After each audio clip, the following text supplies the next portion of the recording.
instead.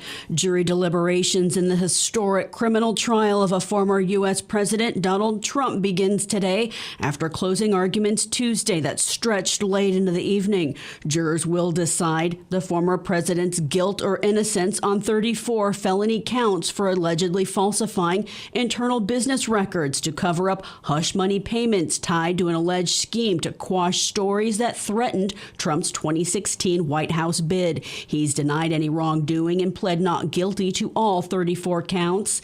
After high-ranking Republicans sought to discredit the case against Trump last week outside the courthouse, Capitol Police officers and actor Robert De Niro spoke in support of the historic prosecution Tuesday. Edwin Vieira reports. Actor Robert De Niro joined former Capitol Police officers in denouncing former President Donald Trump. When Trump ran in 2016, it was like a joke. This buffoon running for president. No, never could happen. We'd forgotten the lessons of history that showed us other clowns who weren't taken seriously until they became vicious dictators. De Niro will appear in campaign ads for President Joe Biden and attack Trump for what the actor called a coward's violence when inciting a mob to attack the Capitol on January 6th. The former president's campaign fired back that De Niro's speech is the act of a desperate and pathetic campaign. Trump campaign press secretary Caroline Leavitt said Manhattan District Attorney Alvin Bragg's case is a witch hunt. This case would have been laughed out of any other courtroom in America. Legal scholars on both sides of the aisle, even liberal legal scholars, agree there is no crime, there is no case.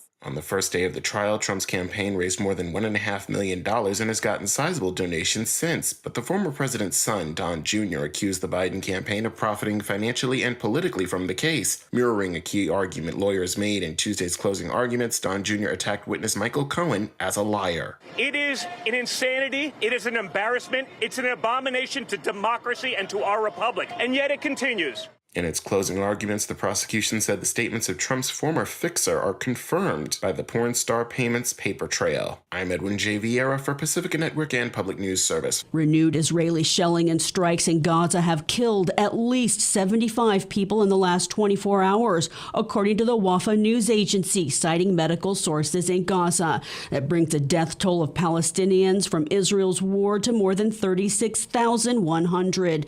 Israel's ramped up strikes in the southern city of Rafah that have killed at least 37 people, most of them sheltering in tents in the same area where Israeli strikes triggered a deadly fire in a camp for displaced Palestinians, killing 45 people, mostly children and women, in what's being called the Tent Massacre. A CNN analysis of the strike finds U.S.-made munitions were used in that massacre. Weapons experts identified the bomb remnants as GBU-39, manufactured by Boeing. Serial numbers match those for a manufacturer, parts based in California.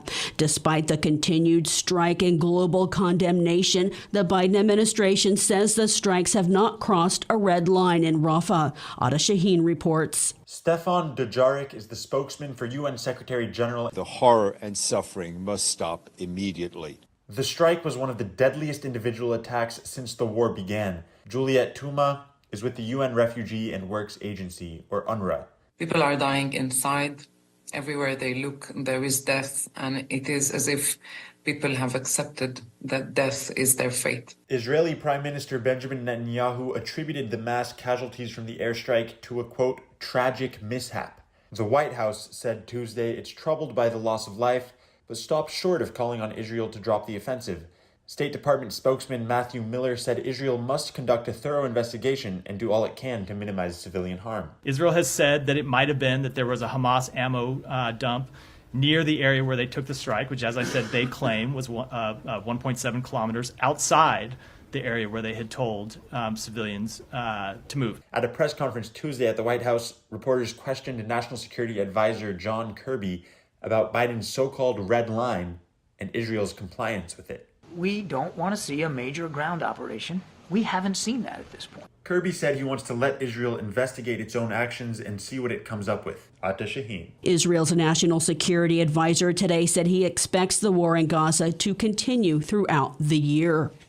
International protests continue against Israel's war in Gaza. German police clashed with some 800 protesters Tuesday night. Dozens rallied outside Israel's consulate in Mexico City. And in California, the union representing 48,000 student workers on 11 University of California campuses escalated a labor strike from one campus to 3 Tuesday. UCLA and UC Davis joining UC Santa Cruz in protest of the administration's handling of student anti-war protests, particularly at UCLA, where campus police stood by as counter-protesters attacked a peaceful encampment, then sent in police and riot gear to dismantle it. UCLA students, faculty, and staff experienced severe head lacerations, facial fractures, brain hemorrhages. Michael Chui is a UCLA professor. What happened here is inexcusable. It's the worst crisis in U.S. higher education since Kent State in 1970. For the graduate students here, many of them who were in the encampment, this is a very basic issue of workplace safety